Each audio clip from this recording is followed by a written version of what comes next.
नमस्कार, आप देख रहे हैं एसआर अशोकनगर और मैं हूं आपका हितेंद्र भदौलिया। चुनाव को करीब करीब 12-13 दिन हो गए और अगले 1-2 दिन में चुनाव की जब नतीजे 3 तारीख को आएंगे तो लोगों की धड़कन बनी हुई है और पिछले 12-13 दिन से लगातार इसको लेकर पूरे शहर में, जिले भर में चर्चा है कि आखिर इन चुनावों के परिणाम होंगे क्या। तो इस समय हमें अशोकनगर विधानसभा 32 को लेकर उस पर अनुमान लगाने के प्रयास कर रहे हैं कुछ पत्रकारों के साथ में, जो लगातार यहाँ काम करते रहे। और पहले उन मेहमानों से हम आपको मिला देते हैं, इसके बाद कौन से मुद्दे थे और किस तरह से वोटिंग इस बार रहा है, उन सब पर बात करेंगे। तो हमारे साथ दैनिक भास्कर की ब्यूरो चीफ बहादुर सिंह चौहान जी है और पत्रिका अखबार के ब्यूरो चीफ अरविंद जैन साहब है। इसके अलावा एशियन भारत के ब्यूरो चीफ आशीष मालवीय जी है। तो आप तीनों का हमारे साथ जुड़ने के लिए बहुत बहुत धन्यवाद। तो मुद्दा सबसे पहले लेते हैं, इसके बाद हमने एक चीज और आपको बताना चाहेंगे कि इस मुद्दे में 3 ये और इसके अलावा 2 और रिपोर्टर जो चाड़ौरा इलाके से आते हैं, क्योंकि एक बड़ा इलाका उस तरफ से आता है, तो अनिल बांजल और भरत जैन भी इस मुद्दे पर हमारे साथ में रहेंगे जो है। तो अगर हम मुद्दे की बात करें तो आपको क्या लगता है कि इस चुनाव में कौन कौन से 3-4 बड़े मुद्दे थे जिन्होंने असर डाला, कितना डाला, क्या डाला, हम उस पर बाद में बात करें। कौन कौन से मुद्दे आपको लगे कि इस चुनाव में रहे? मुद्दे सबसे पहले तो जहां तक मेरा मानना है कि जैसे चुनाव का माहौल जैसे ही शुरू हुआ था तो एक एंटी इनकम्बेंसी वाला एक बड़ा प्रोसेस चला था और उसका काफी कहीं ना कहीं प्रभाव पड़ा होगा। फिर बाद में जब चुनाव का दौर जैसे जैसे नजदीक आया तो भ्रष्टाचार और ये सारे मुद्दे तो गायब हो गए। फिर एक लाडली बहना का फैक्टर एक भाजपा के प्लस में जा सकता है। तो आपको लगता है कि ये 2 मुद्दे जो है बहुत तेजी के साथ जो है ऊपर नीचे होते रहे? जी। पर फ्लेक्सिबल रहे, मतलब पहले लाडली बहना नहीं था, वो आखिरी में आया और पहले जो मुद्दे चल रहे थे वो आखिरी में खत्म हो गए। बिल्कुल बिल्कुल। अरविंद जी, आप कैसे देख रहे हैं, कौन कौन से मुद्दे रहे जिन पर वोटिंग ज्यादा हुई, क्योंकि आपको कचनार इलाके में बड़ा काम करते रहते हैं? लोकल के मुद्दे तो गौड़ हो गए थे इसमें। मैंने लाडली बहना का मुद्दा चला तो लाडली बहना के उसमें कांग्रेस भी नारी सम्मान में लेकर आई थी, तो लेकिन फिर भी लाडली बहना ने जो नारी सम्मान पर भारी रही। और एक ओपीएस का मुद्दा भी रहा था, जो कर्मचारियों ने जो बीजेपी के विरोध में जा सकता है।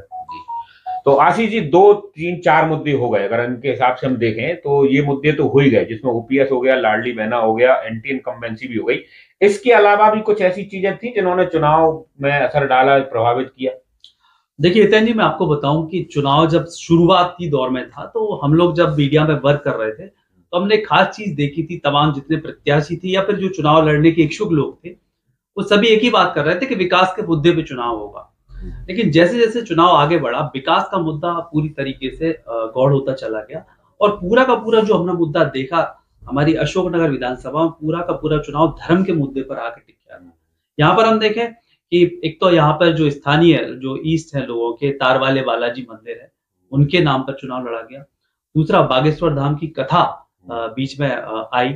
इसके अलावा राम मंदिर को लेकर भी चर्चा हुई। साथ ही साथ जो 111 फीट के हनुमान जी थे उनको लेकर चर्चा हुई। तो मेरा कहने का मतलब जो विकास था या भ्रष्टाचार, बेरोजगारी, बीच में आप कन्या पूजन भूल गए, शुरू का एक मुद्दा जो चला। कन्या पूजन भी था साथ में। मतलब जो शहर की मुख्य धारा या शहर में जिन चीजों की जरूरत थी उनसे हटके एक धर्म के मुद्दे पर आ गया। और जैसा हम हमेशा से देखते आ रहे हैं, जब से मैंने होश संभाला, कि बीजेपी की जो राजनीति रही है या चुनावी मुद्दे रहे, हमेशा आके धर्म पर टिक जाते हैं। तो वही मसला हमें अशोकनगर में भी देखने को। चलिए, तो अब चूंकि आप ये जानना चाह रहे हैं कि पत्रकारों की नजर से अशोकनगर विधानसभा सीट किस तरफ जा रही है, क्या बीजेपी यहाँ से बढ़त बनाएगी या कांग्रेस 2018 की तरफ फिर से यहाँ पर आ गई, इन पर बात करने के लिए हमने इस पूरी की पूरी विधानसभा की 274 सीटें पोलिंग केंद्र हैं, उनको अलग अलग बांटा है। साड़ौरा इलाके के दोनों साइड, जो साड़ौरा से एक नईसरा तरफ की पट्टी है उस पर अलग बात करेंगे, साड़ौरा से बाजितपुर के रोड के दोनों साइड की जो रघुवंशी इलाका है उस पर अलग बात करेंगे।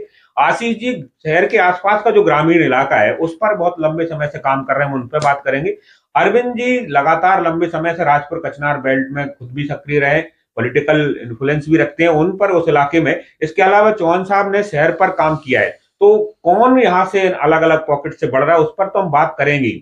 मगर उससे पहले एक चीज जो जानना चाह रहे थे हम आपसे, व्यक्तिगत रूप से चुनाव बहुत केंद्रित हुआ व्यक्तियों के ऊपर, और इसमें दोनों ही जो बीजेपी और कांग्रेस के उम्मीदवार हैं, बीजेपी के जजपाल सिंह जज्जी और कांग्रेस के हरिबाबू राय, इन मुद्दों पर, पार्टियों की विचारधाराओं पर इनके कामकाज बहुत ज्यादा प्रभावी रहे। चाहे हरिबाबू राय का 5 साल लोगों के बीच घूमना रहा हो, चाहे जजपाल सिंह जी का मामला रहा हो, इसमें एंटी इनकम्बेंसी भी रही। तो तो आपको लगता है कि ये मामला व्यक्ति केंद्रित रहा, और दोनों को आप किस तरह से देखते हैं? बहुत अच्छा सवाल आपने पूछा है। मैंने भी इस विषय पे काफी काम किया है। हरिबाबू राय साहब पिछले 5 सालों से, या यूं कहें कि जब से वो कांग्रेस ज्वाइन उन्होंने किया था, तब से लेकर अब तक लगातार उनका सुबह से शाम तक का एक शेड्यूल फिक्स होता था कि रोज फला गांव में जाना है, किसी की 13वीं में जाना है, किसी की शादी में जाना है। तो व्यक्तिगत तौर पे लोगों से जुड़े थे। सेम कंडीशन थी हमारे जो सिटिंग एमएलए जजपाल सिंह जज्जी जी, उनका भी था कि वो व्यक्तिगत तौर पर, क्योंकि लंबे समय से उनका राजनीतिक अनुभव रहा है, पहले नगर पालिका अध्यक्ष रहे, इसके बाद विधायक भी रहे, उपचुनाव भी जीते, तो उनका भी लोगों से सीधा सीधा संपर्क रहा। यहाँ पर एक बात मैं कहना चाहूंगा कि जो राजनीतिक दल थे, उनकी जो व्यक्तिगत राजनीतिक छवि है वो एक तरीके से एक तरफ रही, लेकिन जो व्यक्ति विशेष थे जजपाल सिंह जज्जी और हरिबाबू राय, इन दोनों के बीच में ही टक्कर, मतलब दल से ऊपर रहकर व्यक्तिगत टक्कर देखी। अच्छा, आपने भी देखा है, लगातार आप काम कर रहे हैं, तो दोनों में कुछ ऐसी चीजें निकली जिनके कारण लाभ और नुकसान हुए? कौन कौन सी चीजें ऐसी समझ में आई कि इनकी वजह से कुछ लाभ हुए या कुछ नुकसान हुए? हरिबाबू राय को तो जो व्यक्तिगत अपना संपर्क रहा, उसका भी उन्हें कुछ लाभ मिला है। हालांकि जजपाल सिंह जज्जी, इनका भी मतलब उस क्षेत्र में काफी संपर्क होने थे, उन्हें मतलब उनका जुड़ाव रहा उसमें। नहीं, अगर जुड़ाव रहा तो फिर एंटी इनकम्बेंसी किस मुद्दे को लेकर रही है? एंटी इनकम्बेंसी, चलिए एंटी इनकम्बेंसी से अलग बात कर लेंगे। आप किसको, इस मुद्दे को आप कैसे देख पा रहे हैं? अगर दोनों की तुलना अगर आप करती हैं, हाँ, तो दोनों को कहाँ पा रहे हैं आप? नहीं, दोनों का क्या है कि लोकल स्तर पे तो दोनों का पहले से बहुत अच्छी पेट थी, इसलिए अपन उस मुद्दे पे ज्यादा तो नहीं बोल सकते। मतलब विश्वास, मतलब एक पहचान का संकट नहीं था दोनों को, मतदाताओं के बीच था। और ये है कि भाजपा प्रत्याशी के पास अपने पास क्या टीम वर्क एक ज्यादा थी, कांग्रेस कहीं ना कहीं वहां कमजोर दिखी। हाँ, जो क्योंकि आंकड़े बताने से पहले वो चीज बता रहा हूँ कि बीजेपी का कोर जो कार्यकर्ता था वो, उसका काम खुद उनके पर्सनल काम, तो इसमें दोनों को अगर देखा जाए, क्योंकि हमने देखा कि जो कैंपेन जिस तरह से कांग्रेस का चला, पर वो आखिरी में कहीं ना कहीं हल्का सा कमजोर हुआ था। आप इसको किस तरह से मानते हैं कि कैंपेन में दोनों की छवि और उनका प्रबंधन वो किस तरह का रहा? बिल्कुल, आपने बहुत अच्छा कहा कि जिस तरीके से बीजेपी इलेक्शन लड़ती है, हम देखते हैं कि पूरे 5 साल बीजेपी जो रहती है वो इलेक्शन मोड में रहती है। वही कंडीशन हमें अभी दिखी। कांग्रेस जो थी थोड़ा सा फील गुड का शिकार हुई है, क्योंकि कांग्रेस को ये लग रहा था कि जनता उनके साथ है, बीजेपी से या शिवराज सिंह चौहान से नाराज है, तो इसके वजह से उनको वोट कर देंगे। इसलिए हमने देखा कि लोकल अशोकनगर विधानसभा में कांग्रेस की कोई बड़ी सभा नहीं हुई, कोई बड़ा नेता नहीं आया। सेम वही कंडीशन हम प्रदेश में भी देखेंगे जब 3 तारीख को परिणाम आएंगे।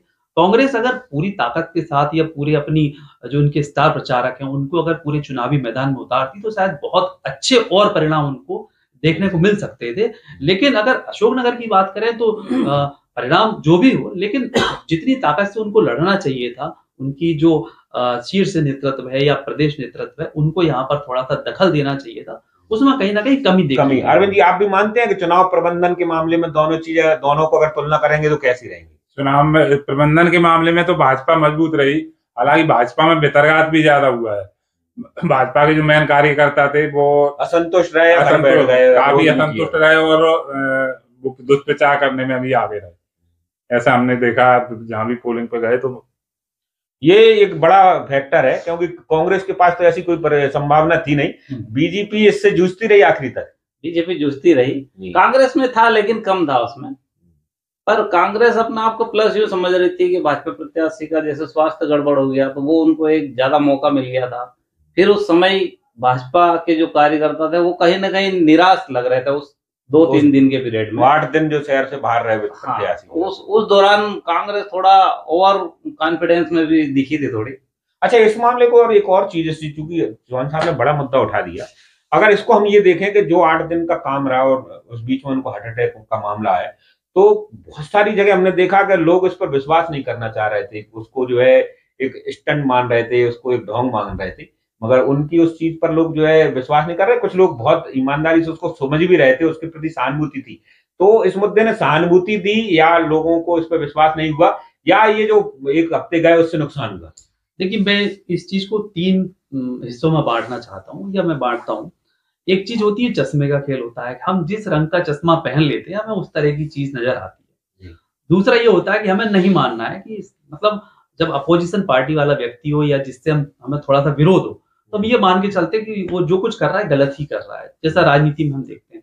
एक जो तीसरा तबका होता है उसको इन सब चीजों से कोई फर्क नहीं पड़ता, वो जो देखता है वही मानता है। तो वही चीज अशोकनगर में रही। जो जजपाल सिंह जज्जी जी को मानते हैं या उनके प्रशंसक हैं या उनकी पार्टी से जुड़े लोग हैं, वो बिल्कुल उन चीज को फॉलो कर रहे थे और उसकी सहानुभूति मिली उनको। सहानुभूति उनको मिली। दूसरा, जो मैंने बताया कि एक जो विरोधी तबका होता है, वो जाहिर सी बात है कि कोई अच्छा भी करता है तो भी उसमें बुराई निकालना है, और बुरा है तो बुरे में तो बुरा मिलना ही है। और एक तीसरा तबका जिसको हम आम वोटर कह सकते हैं, उन्हें इन सब चीजों से कोई मतलब नहीं होता है। अपनी अपनी व्यवस्थाएं लोग देखते हैं कि हमें क्या किस चीज से फायदा है। उन्हें मतलब नहीं होता है कि भाजपा की सरकार बन रही है, कांग्रेस की बन रही है, उनको किस सरकार से फायदा है, किस उस पर व्यक्ति बात से करते हैं। इस मुद्दे में इसमें एक चीज बड़ी मैं ये बताना जरूर चाहूंगा कि साड़ौरा इलाका जो बीजेपी का और खासकर जलपाल सिंह का एक बड़ा गढ़ था, इस गढ़ में सेंध लगी है, क्योंकि अभी हमारे दूसरे जो लोग हैं वो बता भी रहे हैं कि पिछली बार जो 7,500 की लीड थी वो घटेगी इस बार, या घट सकती है, ऐसा उनका पूर्वानुमान है। तो जजपाल सिंह जज्जी जो है सबसे ज्यादा साउंड थे, वहां उनको सबसे ज्यादा विरोध झेलना पड़ा, चाहे वो साड़ौरा से नई सराय तक की पट्टी हो या साड़ौरा से लेकर बाजितपुर तक की पट्टी है। इसका विश्लेषण भी हम करेंगे और कितना उनका नुकसान होगा और कांग्रेस इसमें कितनी लीड करेगी वो भी हम देखने की चीज करेंगे। पर अब हम जो मूल मुद्दा जनता भी जानना चाह रही है उस पर आते हैं कि आखिर कौन बढ़त में है, वोटिंग परसेंटेज क्या रही होगी, कितनी चीजें हुई है। तो आशीष जी, सबसे पहले आपसे किस किस इलाके को आप ले रहे हैं, ग्रामीण में भी अगर देखते हैं, मुझे लगता है कि अगर हम एक ईसागढ़ रोड से रावसर तरफ चलें और चंदेरी मुंगावली का अर्धचंद्राकार जो है बरखेड़ा तक और कुछ ग्रामीण मंडल का जो इलाका, तो इसकी जो लगभग 45-50 पोलिंग है, इसका गणित क्या कह रहा है? देखिए, जो आपने पट्टी बताई, मैंने इस पे काफी वर्क किया, काफी विश्लेषण किया, व्यक्तिगत तौर पर मैंने लोगों से चर्चा भी की। काफी सारी ऐसी पोलिंग है जहां पे हमें बीजेपी बढ़त बनाती दिख रही है। कुछ ऐसी पोलिंग है जहां पर 50-50 वाली कंडीशन है, या जहां पे जो वोटर होता है वो ये कहता है कि टक्कर है, कांटे की टक्कर है। और कुछ ऐसी पोलिंग है जहां पर कांग्रेस बढ़त बनाती दिख रही है। पहली बार हमने चुनावों में देखा है कि व्यक्ति मुखर होकर बता रहे हैं कि हम फला पार्टी को वोट दे रहे हैं। अभी तक ये होता था कि लास्ट में जो पार्टी जीत रही है उसके जुलूस में शामिल होते थे लोग, लेकिन हम पहली मर्तबा ऐसा देख रहे हैं, अशोकनगर के इतिहास में मेरे हिसाब से पहली बार ऐसा होगा कि लोग मुखर होकर बता रहे हैं कि नहीं, हमने फला पार्टी को वोट किया है।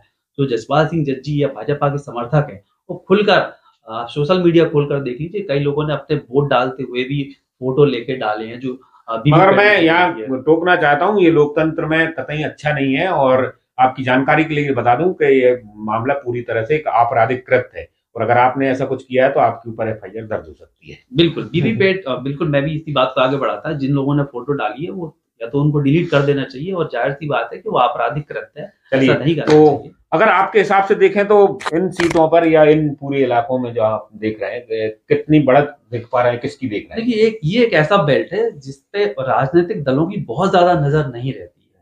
मैंने जहां तक देखा, ये बड़ा उपेक्षित इलाका है, और कोई बड़ा नेता भी इन इलाकों से, जाहिर सी तौर पर हम देखते हैं कि बहुत सारे ऐसे इलाके कहीं ना कहीं से कोई ना कोई नेता, ग्रामीण नेता या किसी न किसी पार्टी का पदाधिकारी रहता है। लेकिन ये पूरा बेल्ट ऐसा है कि बहुत कम हमें नेता तबके के लोग देखने को मिलते हैं। बावजूद इसके हमने देखा कि कुछ ऐसी पोलिंग है जहां पे मान लो 500 वोट हैं तो 275 एक पार्टी को जा रहे हैं, 225 दूसरी पार्टी को जा रहे हैं। कई जगह ऐसी है कि कोई पार्टी थोड़ा सा ज्यादा लीड कर रही है, कई जगह कम कर रही है। लेकिन अगर हम ओवरऑल मिलाते हैं, जब हमने पूरा विश्लेषण देखा, मैंने आज दिन भर इस पर वर्क किया, तो ओवरऑल अगर हम देखते तो बीजेपी को थोड़ा सा यहाँ पर नुकसान झेलना पड़ रहा है, कांग्रेस थोड़ी सी यहाँ पर लीड। अगर ये जो थोड़ा का आंकड़ा हम निकालें तो वो कितने तक पहुंचेगा? देखिए, वोटर की कंडीशन क्या है, आपने देखा होगा कि इस पूरे इलेक्शन में, अशोकनगर के इलेक्शन में एक शब्द चला, शब्द का नाम था मैनेजमेंट। मैनेजमेंट एक शब्द था, उसको बहुत ज्यादा मैं डिफाइन नहीं कर सकता क्योंकि अपनी मर्यादा है। 2 फैक्टर थे बीजेपी के पास, क्योंकि मैंने पहले बता दिया कि विकास का मुद्दा खत्म हो चुका था। एक फैक्टर था लाडली जो बहना योजना है, दूसरा फैक्टर था मैनेजमेंट।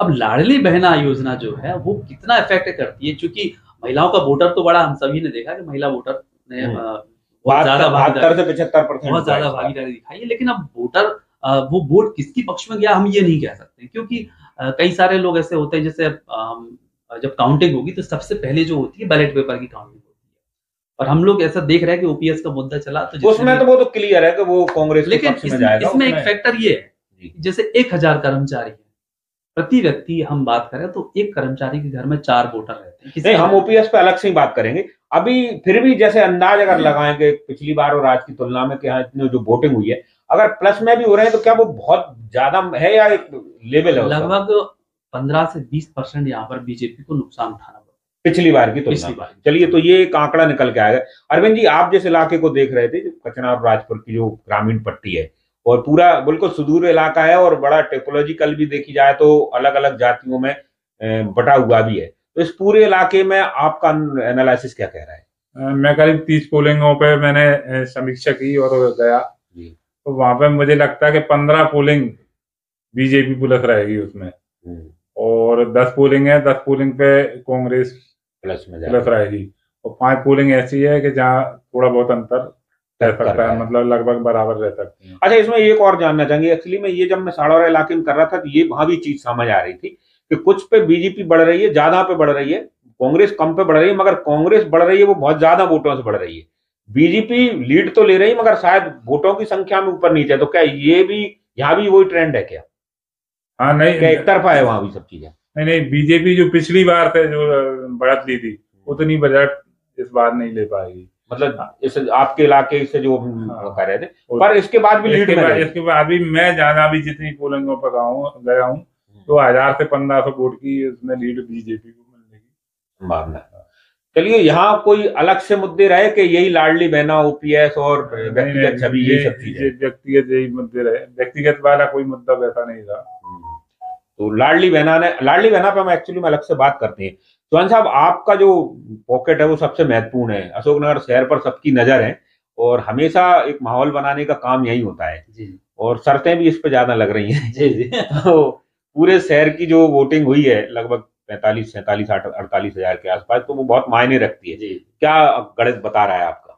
अब पिछले चुनाव में तो देखो उस समय में था नहीं यहाँ पे, लेकिन जो लोगों से चर्चा की है उस आधार पे ये लग रहा है कि कहीं ना कहीं एक बीच में जैसे जैन समाज एक पेड वोटर होता भाजपा का जी, कहीं ना कहीं वो एक कोई धार्मिक मुद्दा चला था और उसको लेके कहीं ना कहीं एक मैसेज गया था उस समाज में, वो एक नुकसान सीधा सीधा बीजेपी को उठाना पड़ सकता है। तो वो एक नुकसान है, और इसके अलावा भी और कुछ आपको समझ में आएंगे, कुछ जातियां या कुछ और दूसरे लोग भी जो है चिटके हैं या कांग्रेस के पक्ष में गए या कांग्रेस से बीजेपी में आए, ऐसा कुछ बड़ा? जाति तो नहीं, यहाँ तो क्या सब देखो मिक्सअप हो गया था, यहाँ फिर एक व्यक्तिगत हो गया था, वो व्यक्ति कैसा और ये व्यक्ति कैसा है, क्योंकि एक सीधे एक टच में थे, हर व्यक्ति एक टच में थे एक दूसरे के, तो वो एक व्यक्तिगत रूप से ही उनको पसंद या जो भी प्रतिक्रिया देना हो रही थी दे रहे थे वो। अच्छा, जैसे आशीष जी कह रहे थे पूरे शहर जानता है, वो जो मैनेजमेंट वाला खेल है, हाँ, तो अशोकनगर शहर में आपको दिख रहा है कि वो मैनेजमेंट कहीं हुआ है? हाँ, मैनेजमेंट का असर तो दिखेगा, और क्योंकि यहाँ टीम है भी सही, बीजेपी के पास काम करने वाले कार्यकर्ता ज्यादा है, उनकी एक टीम होती है, उनका एक काम करने का सिस्टम है, उसका कहीं ना कहीं बेनिफिट तो मिलेगा उनको। हालांकि किसे बढ़त मिलेगी किसे नहीं, ये तो अभी अपन 3 तारीख से पहले के ना नहीं जितने होगा, पर फिर भी एक पिछली बार जैसे अगर हम देखें तो शहर से लगभग 2600 वोट से बीजेपी बढ़ी थी। हाँ, इस बार भी भाजपा जैसे दावा कर रही है कि हम 2000 के आसपास लीड रहेगी, पिछले साल से कम रहेगी, ये कांग्रेस 5000 का दावा कर रही है, कांग्रेस 5 का कर रही है, लेकिन भाजपा भी अपने आप को मान रही है कि पिछले साल से लीड हमारी कम रहेगी, लेकिन लीड रहेगी। नहीं, आपने तो उस दिन भी जब चुनाव हो रहे थे उस दिन भी देखा था, तो जो रुझान था या जो आप अभी तक देख पा रहे हैं अलग अलग सोर्सों से जो आ रही है, तो अगर हम पलड़ा देखें भारी 1000, 1500, 2000 वोट का या लंबे का, हाँ, तो आपको लगेगा क्या कि हम किस तरफ स्विच करेंगे? लोग में स्विच का देखो, अभी शहरी मतदाताओं को लेके कुछ कह नहीं सकते, इन्होंने अभी तक अपने पत्ते खोले नहीं आखिरी समय तक, अभी भी जिसे वोट देके आए हैं उसका नाम नहीं ले रहे हैं और जीतने की कह रहे हैं दूसरे को। ये एक बड़ा मुद्दा है। ये हमारे यहाँ पहले जब लोकसभा का चुनाव हुआ था उस समय भी ये चीजें बहुत तेजी के साथ आई थी। अभी शुरू में जैसे वोटिंग वाले समय ये हो रहा था कि भाई ये सुरक्षित सीट आ गई कांग्रेस की, लेकिन जैसे जैसे समय होता जा रहा है अब यहाँ की बात भी ये हो रही है कि जिसकी शुरुआत में बात होती है उसे बाद में नुकसान झेलना पड़ता है परिणाम में। तो अभी मतलब एग्जैक्ट हम शहर को लेकर एग्जैक्ट तो नहीं कह सकते यार, तो टक्कर में है या कोई? हाँ, नहीं, टक्कर बराबर, मतलब कांग्रेस भाजपा में किसी को आप प्लस माइनस नहीं दे, प्लस माइनस अभी नहीं कह सकते। चलिए, अब एक बड़ा मुद्दा जिसके कारण जो मुझे लग रहा है, मेरा भी लगभग 5-6 चुनाव का अनुभव है, अमूमन ऐसा होता नहीं था जितना इस बार कसमकस हुआ वो है वो कभी नहीं हुई, क्योंकि वोटों का एक ट्रेंड सेट था, वोटरों का अपना एक आइडियोलॉजी सेट। इस बार चीजें बहुत बनी, पहली बार इतिहास में ऐसा हो रहा है कि जातियों के हिसाब से हो या इलाकों के हिसाब से वोट गिनते थे, वो महिला पुरुष नहीं गिनते। हाँ। इस बार पहली बार ऐसा हुआ है कि उस जाति की महिला कितनी, फलानी जाति की महिला के, तो लाडली बहना ने एक बड़ा सशक्तिकरण का एक उदाहरण ये दुनिया में पेश कर दिया कि आप महिलाओं को एक ट्रेंड के साथ में नहीं जोड़ सकते, अब उनकी वोट को आप अलग से गिनेंगे। तो लाडली बहना और जो प्रबंधन है दोनों बीजेपी के मास्टर कार्ड है। तो सबसे बड़ी लाडली बहना, क्योंकि ओपीएस का लगभग क्लियर है कि 10,000 वोट है, उनके परिवार के वोट है, वो एक तरफ से गए, उसमें करने की कुछ बात नहीं है। लाडली बहना कांग्रेस अभी भी नकार रही है, असर है मगर वो इतना नहीं है कि वो वोट पे जो है प्रभावित करे। आपको क्या लगता है लाडली बहना? देखिए, मैं थोड़ी सी कांग्रेस से इतर बात करूंगा। लाडली बहना बिल्कुल प्रभाव छोड़ेगी, लेकिन कितना प्रभाव छोड़ती है हम ये नहीं कह सकते, क्योंकि एक घर में लाडली बहना योजना का लाभ मिल रहा है, लेकिन साथ ही साथ उस घर को भ्रष्टाचार या महंगाई, सिलेंडर कितने में जा रहा है, पेट्रोल कितने में जा रहा है, इन सब चीजों को भी झेलना पड़ सकता है या पड़ता है। तो हम इतना तो मान के चल रहे हैं कि लाडली बहना का फायदा बिल्कुल बीजेपी को मिलेगा, लेकिन कितना फायदा मिलेगा हम उसका आकलन या अनुमान नहीं। मतलब ये तो फैक्ट है कि पिछली बार की तुलना में महिला वोट बीजेपी के पास ज्यादा है, बिल्कुल डेफिनेटली है ना। और वो कितने तक जा सकता है उसकी कोई उसका कोई आकलन नहीं। अरविंद जी, आपको क्या लग रहा है ग्रामीण क्षेत्र में? ग्रामीण क्षेत्र में ही लाडली बहना का मुद्दा मतलब प्लस में जाएगा बीजेपी। और वो कितने तक की जा सकता है? ये 50%। 50% तक। ये मतलब बहुत बड़ा आंकड़ा है। अगर ऐसा जाता है तो एक संभावना भी है, एक्चुअली में एक संभावना ये है कि अधिकतम 50% तक। क्योंकि बीजेपी जो अपना एनालिसिस कर रही है वो ये मान के ही चल रही है कि मिनिमम एक विधानसभा में 20 से 25 हजार वोट। इसमें हमने क्या कई घरों में बात की, तो पुरुषों ने बोला कि नहीं हम तो इधर वोट देने जा रहे हैं, लेकिन महिलाओं ने बोला कि हम तो लाडली बहना के उसमें ही जाएंगे। मतलब मामा का खेला तो चला है इस बार। यार शहर में अगर आप देखें तो शहर की महिलाओं में थोड़ा सा स्वावलंबन भी होता है, वो अपने खुद के कामकाज करती हैं, प्रबंधन घर का करती हैं, पैसे का मामला उनका खुद का होता है। आर्थिक आजादियों में उनकी हिस्सेदारी ग्रामीण क्षेत्र से ज्यादा होती है। तो आपको लगता है कि लाडली बहना शहरी क्षेत्र में कुछ ज्यादा प्रभावी रहेगी? लाडली बहना का असर रहेगा तो सही, लेकिन इतना ज्यादा अपन अभी यूं नहीं मान सकते, क्योंकि मैंने पिछले डेटा देखे थे। पिछले डेटा जैसे जो 18 में चुनाव हुए थे, उसके बाद जो मतदान प्रतिशत बढ़ा था, महिलाओं का प्रतिशत जो बढ़ा था वो 3.25% बढ़ा था। अब उससे कम से कम 2.23% कम हो रहा है। तो ग्रोथ जो है वो 2020 से कम है अभी महिलाओं की। अगर लाडली बहना बहुत ज्यादा प्रभावी होती तो 3% का 6% हो जाती ग्रोथ।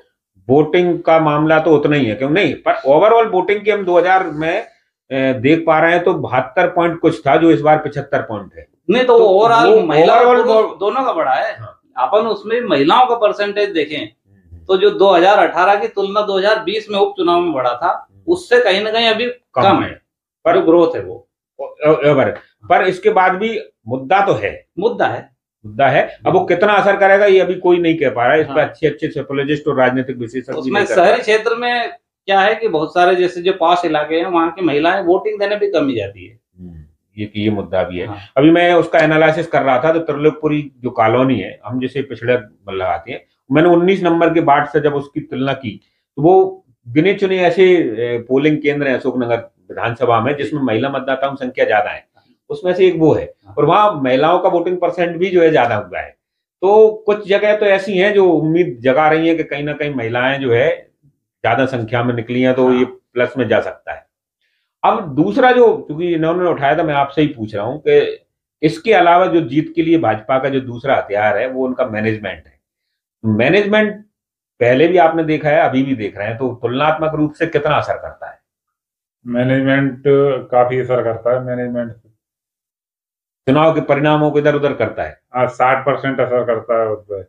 मतलब लोग कहते हैं कि भाई मैनेजमेंट में यहाँ पे कमजोरी है, मानते नहीं है, लेकिन 60% मैनेजमेंट असर। देखिए, अरविंद जी की बात को इसलिए मानना चाहिए क्योंकि अरविंद जी चुनाव के मैदान में भी उतरते हैं और इन सारी चीजों को वो बहुत नजदीक से देख चुके हैं, तो अनुभव के बाद कही गई चीजें और ज्यादा प्रमाणिक होती हैं।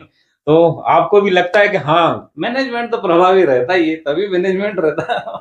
तो ओवरऑल हम तीनों की अगर राय लें ये आखिरी में बिल्कुल, तो अब आपको लगता है, हमने ये सब देख ली कि चुनाव में कैंपेनिंग बहुत ज्यादा कांग्रेस की अच्छी रही, आखिरी तक पकड़ बनाती रही, मगर आखिरी में जैसे जैसे कमजोर हुई वैसे वैसे बीजेपी अपना जो है घर घर पहुंचने का, जो आप कह रहे हैं लोगों से मिलने का, वो दायरा बढ़ाती रही। तो जो बहुत लंबी एक गैप लग रहा था, वो गैप आपको लगता है कम हुआ बीजेपी और कांग्रेस के बीच का?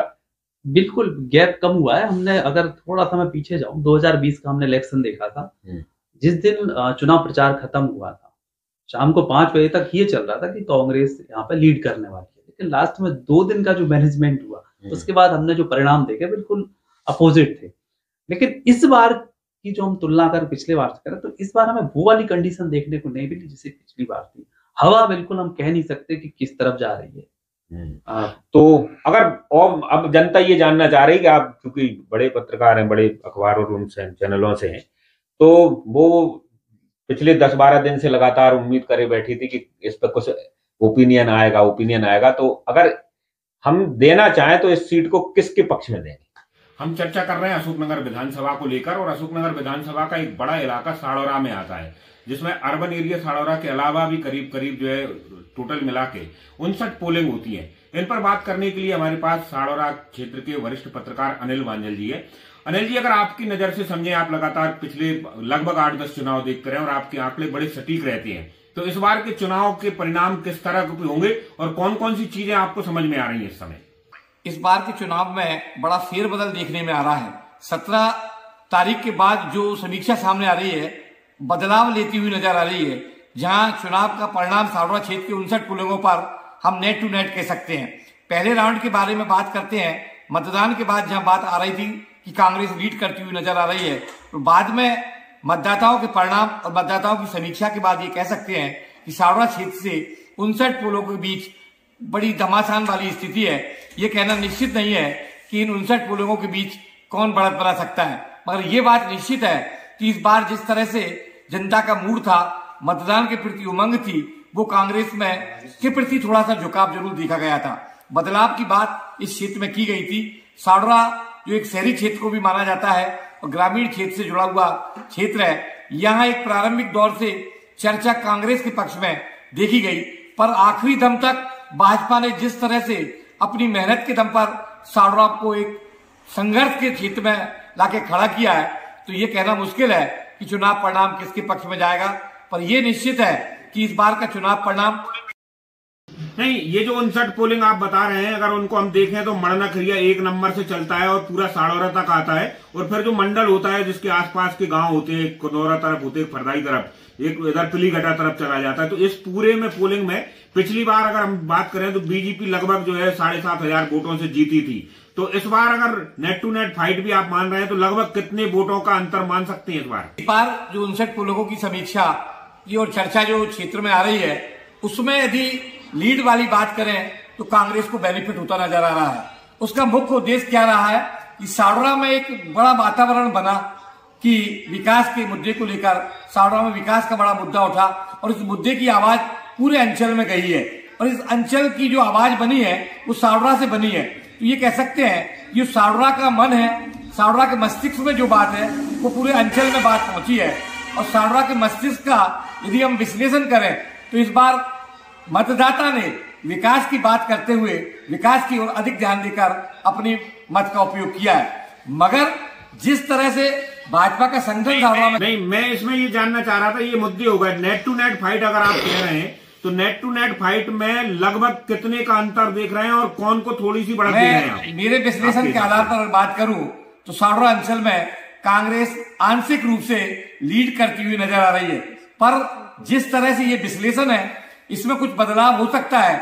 और जिस तरह की भाजपा की रीति और नीति रही है, कार्यकर्ता की दौड़ निचले स्तर तक रही है, यदि वो वास्तव में मेहनत के मतलब आखिरी में चुनाव में फेरबदल की संभावना है, ये संभावना अभी मेरे हिसाब से कांग्रेस को लीड करती हुई दिखाई दे रही है साड़ौरा अंचल।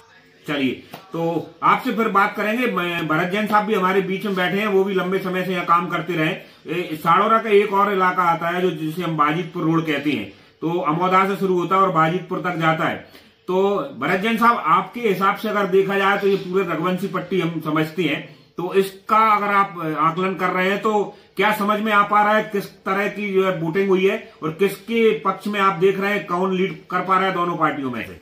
जी हितेंद्र जी, पहले तो मैं आपको बता दूं कि साड़ौरा क्षेत्र भारतीय जनता पार्टी की जनाधार वाला क्षेत्र है और पिछले लंबे समय से भारतीय जनता पार्टी ने यहां पर हमेशा जीत दर्ज की है। इस बार चूंकि स्वाभाविक है, सत्ता पक्ष जो भी होता है उसकी एंटी इनकम्बेंसी होती है। और इस बार शुरुआत में ऐसा लग रहा था कि इस बार कांग्रेस यहाँ से बढ़त लेगी, लेकिन भारतीय जनता पार्टी की जो जन कल्याणकारी योजनाएं सरकार ने चलाई हैं, उनसे भारतीय जनता पार्टी को काफी फायदा हुआ है। और हम ये कह सकते हैं कि जहां घमासान की स्थिति थी, वहां उसमें गुंजाइश लग रही है कि भारतीय जनता पार्टी यहां से लीड करेगी। पिछले उपचुनाव को अगर हम देखें, मतलब हम अगर जिस रघुवंशी इलाके को या जिस बेल्ट को बीजेपी का खासकर और जसपाल सिंह जज्जी का भी एक बड़ा आधार जनाधार वाला इलाका देखते हैं, तो अगर नई सराय तरफ जाली पट्टी और जिसमें साड़ोरा ही मिलाते हैं, और अनिल भाई साहब कह रहे थे कि वो घमासान की स्थिति में है, मगर आप कह रहे हैं कि अमोदा से लेकर दोनों साइड, रोड के दोनों साइड में जो इलाका है और वो बाजितपुर तक जो जाता है आखिरी इलाके तक, तो इस जो 30-35 पोलिंग है, आप इसमें ये मान रहे हैं कि कांग्रेस की जगह बीजेपी हल्की बढ़त रहेगी इसमें? हाँ बिल्कुल, मेरा इसलिए मानना है कि कुछ पोलिंग ऐसे हैं जहां पर बीजेपी अच्छे से लीड कर रही है, और कुछ पोलिंग अगर आंकड़े में देखा जाए तो पिछली साल की तुलना में इस बार कितना अंतर आप देख रहे हैं? अगर बीजेपी बढ़ रही है तो कितने तक पहुंच सकती है? देखिए, पिछली चुनाव में जैसे साड़ोरा बेल्ट से लगभग 7,500 की लीड भारतीय जनता पार्टी ने ली थी। इस बार थोड़ा सा अंतर कम हो सकता है जीत का, और लगभग आधे तक मैं मानता हूं कि यह जीत का अंतर अभी भी रहेगा। भारतीय जनता पार्टी यहाँ इस साड़ोरा बेल्ट से लगभग पिछली चुनाव, मतलब जिस पूरे बेल्ट से 7,500 पिछली बार जीत के आई थी, इस बार आधे, मतलब लगभग 3-3.5 हजार के आसपास आप मानते हैं सभी को मिलाकर जो है? जी बिल्कुल, जैसे कि लोगों से बातचीत में जो निष्कर्ष निकल के आया है, और जिन पोलिंगों का हमने अलग अलग पोलिंग वाइज जब उसका एनालिसिस किया है, तो उसमें इस तरह का निकल कर आ रहा है कि हाँ, मतांतर जो पिछले चुनाव जितनी जीत का अंतर रहा था वो थोड़ा कम हो रहा है, पर फिर भी लगभग 3,000 के ऊपर भारतीय जनता पार्टी इन पोलिंगों से जीत दर्ज करेगी, ऐसा अनुमान मेरा है। चलिए, तो आप दोनों बड़े अनुभवी लोग रहे, करीब 35 साल की पत्रकारिता का अनुभव है, और चूंकि राजनीतिक रूप से भी सक्रिय है, तो आपकी इस राय को बहुत महत्वपूर्ण भी माना जा रहा है। आप दोनों हमसे हमारे साथ जुड़े, बहुत बहुत धन्यवाद आपका। देखिए, ये तो पब्लिक का वोट है, और लगभग 2,18,000 की अशोकनगर की वोटिंग, 171 ने वोट डाला है। हम 1,71,000 लोगों से चर्चा नहीं कर सकते, और ये नहीं निकाल सकते कि कौन पार्टी लीड करेगी, कौन जीतेगी। पब्लिक रुझानों के मुताबिक हम चर्चा करें तो जो पिछली बार बीजेपी को जितने वोटों से लीड मिली थी, उस वोट परसेंटेज में हमें कमी देखने को मिली। जीत हार एक अपनी जगह, जाहिर सी बात है कि मतलब 14,000 से कितने कम हो सकते हैं, कुछ अंदाज समझ में आ रहा है? हो सकता है 50% नीचे गिर जाए, 50% में भी, लेकिन फिर भी हम हार या जीत की बात यहाँ पर नहीं कर सकते, क्योंकि जो दोनों कैंडिडेट हैं यहाँ पर आप देखिए, एक करीब 6-7 बड़े चुनाव लड़ने वाला प्रत्याशी था, जिसने 2-3 नगर पालिका के चुनाव लड़े, चौथा विधानसभा चुनाव था, और एक तरफ एक ऐसा प्रत्याशी था जो पहली बार चुनावी मैदान में था। तो उस लिहाज से अगर वो प्रत्याशी 50,000, 60,000, 80,000 जितने वोट लेके जाता है तो उसके लिए प्लस पॉइंट है। बीजेपी प्रत्याशी अगर उससे 5,000, 2,000, 3,000 कम वोट भी लेके जाते हैं तो उनके लिए वो माइनस पॉइंट है।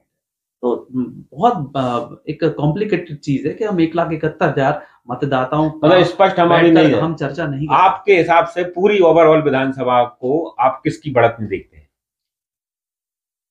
देखो, अगर एंटी इनकम्बेंसी अगर ज्यादा चलिए लोगों में, तो फिर तो कांग्रेस बढ़त में रहेगी, वो अच्छे वोटों पे रहेगी।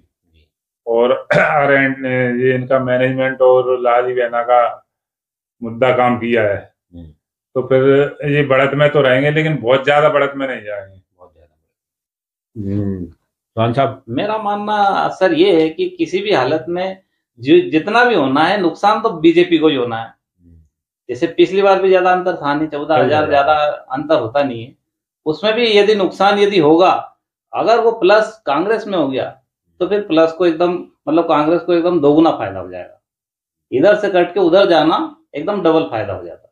तो मतलब आप यहाँ अपन कांटे की टक्कर मान सकते, स्पष्ट अभी कुछ नहीं कह सकते। देखिए, ये 17 तारीख को जब चुनाव हुआ उस दिन से अब चल रहा है, और अभी तक भी ये स्पष्ट नहीं है कि सीट जीतेगी, क्योंकि दो चीजें दोनों ही तरफ जितनी तेजी के साथ या जितनी वजन के साथ रखी हुई हैं, उसमें कोई कुछ भी नहीं कर पा रहा, ना कम कर पा रहा, ना गरीब।